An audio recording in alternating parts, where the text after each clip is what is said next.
সকালবেলা কার কার উঠতে ভালো লাগে? দেখো আমাদের না সকালবেলা উঠতে বেশি ভালো লাগে না, তারপরেও উঠতে হয়। গুড মর্নিং সবাইকে। সবাই কেমন আছো? এই যে রিয়ন আজকে স্কুলে চলে, আচ্ছা আর এই আর কয়েকদিন আছে ক্লাস? আর অনেক দিন আছে, কয়েকদিন না। কয়েকদিনই আছে না, সকালবেলা আমাদের তো থাকে সেই কাজ। সকালবেলা হচ্ছে কাজের জন্য কিন্তু আমরা শীত লাগছে আজকে, হ্যাঁ এখন শীত লাগছে না, আবার হচ্ছে শীত কিন্তু আজ আমি যখন রিয়নকে স্কুলে পৌঁছে দিয়ে চলে আসি তখন কিন্তু আবার গরম পড়ে যায়। তো রিয়নের ফ্রেন্ডরা ওই যে দাঁড়িয়ে আছে।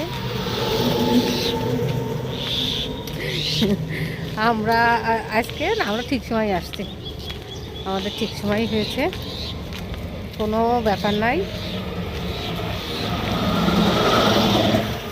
সকালবেলা উঠতে ইচ্ছে করে না, তারপরে আবার একটু গোছ গাছ করা আছে।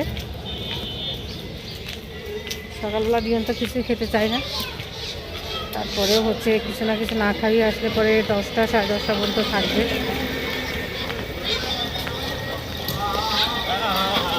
ঠিক আছে, দৌড়াদৌড়ি করছো কেন তোমরা? এই যে এটা তো দেখতে সেই করছে। অনেক সময় হাঁটাহাঁটি করলাম, দেখো রাস্তায় এই লোকজন খুবই কম সকাল এখন। তো এখন হচ্ছে বাড়িতে চলে যাব।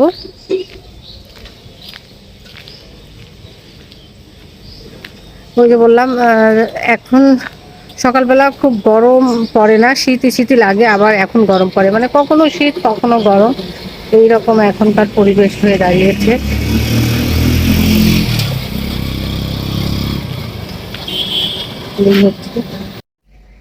শীত তো চলেই আসলো, আর শীতের মধ্যে সকাল সকাল উঠতে কার কার ভালো লাগে? আমাদের তো উঠতে ভালো না লাগলেও উঠতেই হবে, কারণ রিয়নের স্কুল থাকে সকাল 7টা 10-এর ভিতরে আমাদের চলে যেতে হয়, আর তার আগে উঠতে হয়। সেই জন্য শীত গরম যেটাই হোক না কেন আমরা সকালবেলা উঠি, আর সকালবেলা উঠেই রেডি হয়ে চলে যাই।